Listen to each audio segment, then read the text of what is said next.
There are pockets of the USA where football love blurs the line and reconfigures itself as football obsession. Texas, Ohio, Pennsylvania. Sunday in the Keystone State, time stood still as both the Eagles and Steelers played for a berth in the Super Bowl. Eagles celebrated, Steelers suffered. And earlier this season, on the road between Philly and Pittsburgh, in the tiny town of Catawissa, another football family learned a lot about tears and triumph and how one can inspire the other. Chris Connolly reports. Pennsylvania's Susquehanna Valley has been passionate about high school football for generations. For the last 10 years, no team has dominated the region like the Southern Columbia Tigers. Yet it took a while this season for some people to notice that there was something unusual about Southern's first defensive formation of every game. There were only 9 players on the field.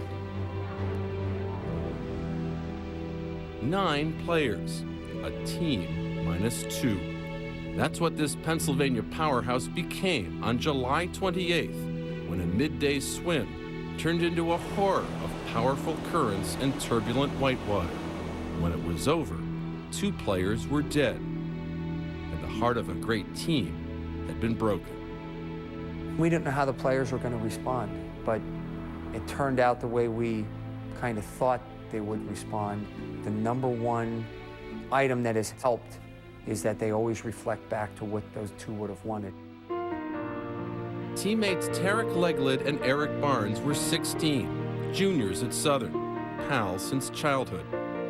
Tarek would do or wear anything to get a laugh, but his clowning came from sadness. The death of his younger sister, Kira. Afterwards, a 4-year-old Tarek would try his hardest to cheer up his grieving mom. He would do his best to help me to stop crying. You know, he'd like do the, put my face into a smile or whatever. And I think that the clowning around thing sort of started. Eric Barnes was a pitching star with an 80-mile-an-hour fastball and plans for a big league career. In his freshman year, he just progressed to be great. There were scouts looking at him already this past year, and he definitely had a future.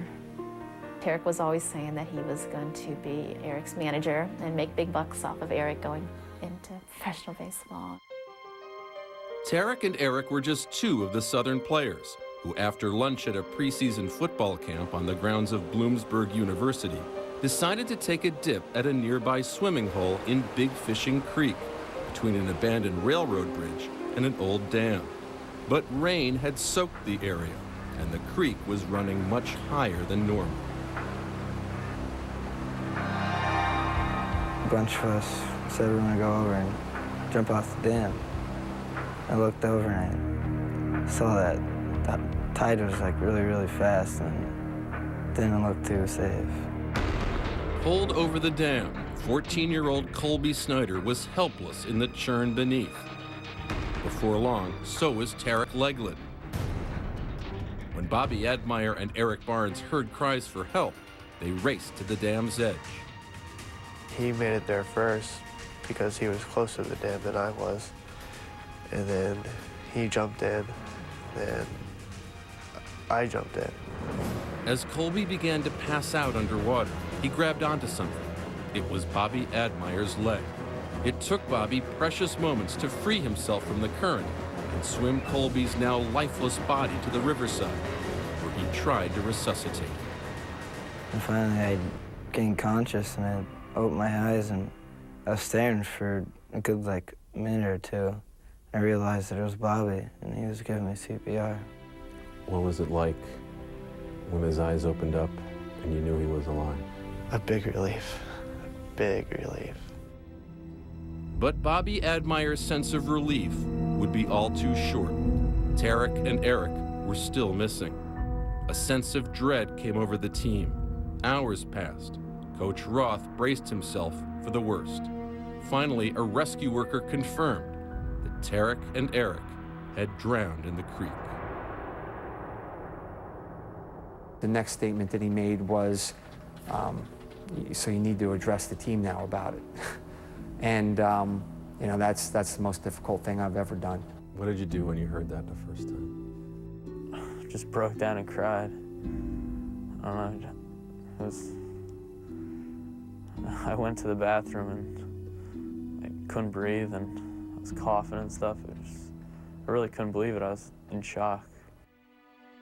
For survivors, there was grief and guilt. Bobby Admire would torment himself for not having rescued Eric, too. Meanwhile, officials had already notified Tarek and Eric's families. Asked if anyone else was hurt.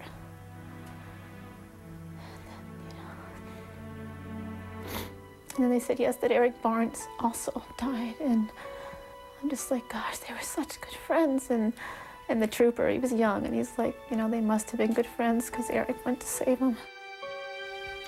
That was Eric. He would have never been able to stand there and watch it or do something about it.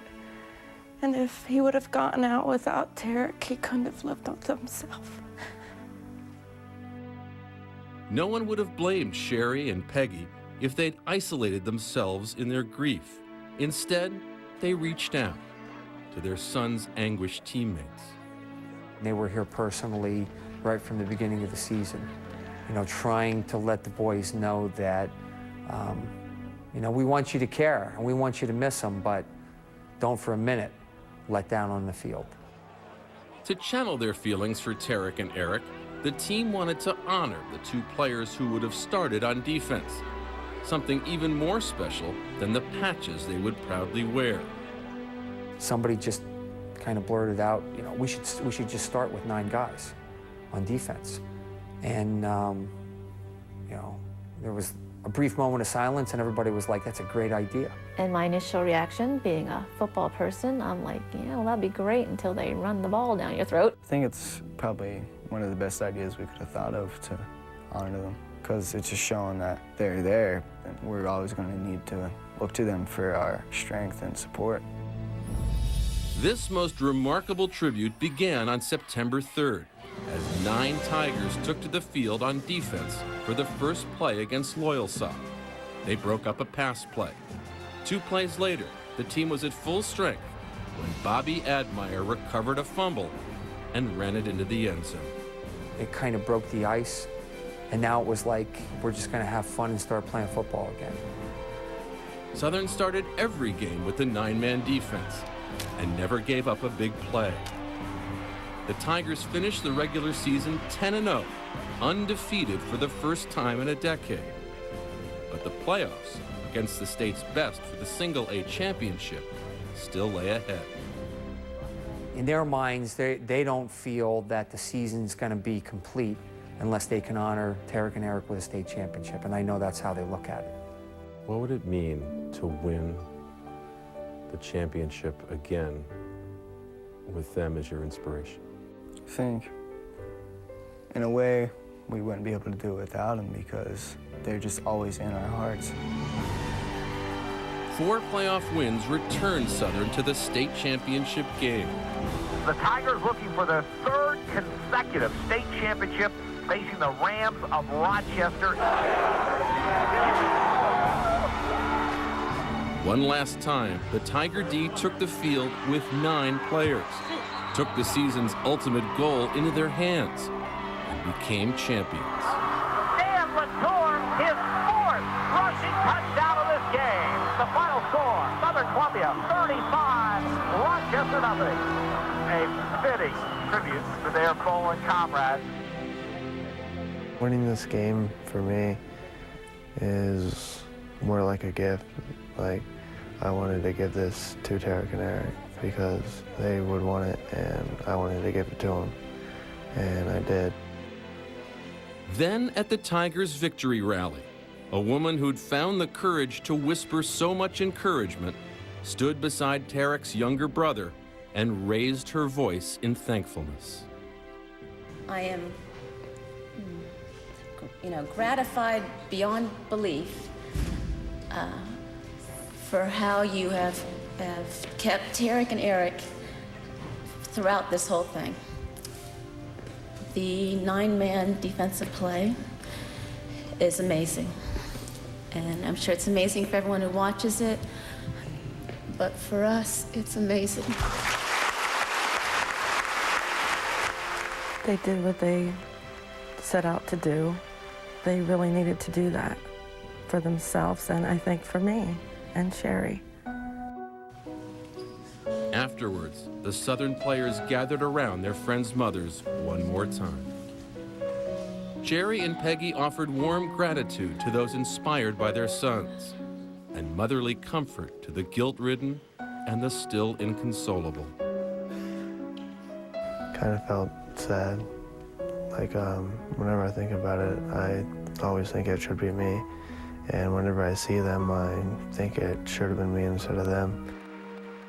For Bobby and Colby and those who loved Tarek and Eric, there may be trying days ahead. But those who were lost in the waters of Big Fishing Creek have found a permanent place in the hearts of this championship team. With the 9-man defense, a team +2. Thank you, Chris. In the quarterfinals of Southern's playoff run, the Tigers set a national high school record by rushing for 772 yards in a 76-47 victory. And this past Saturday, senior captain Bobby Admire gave his verbal commitment to play football next season for the University of Maine.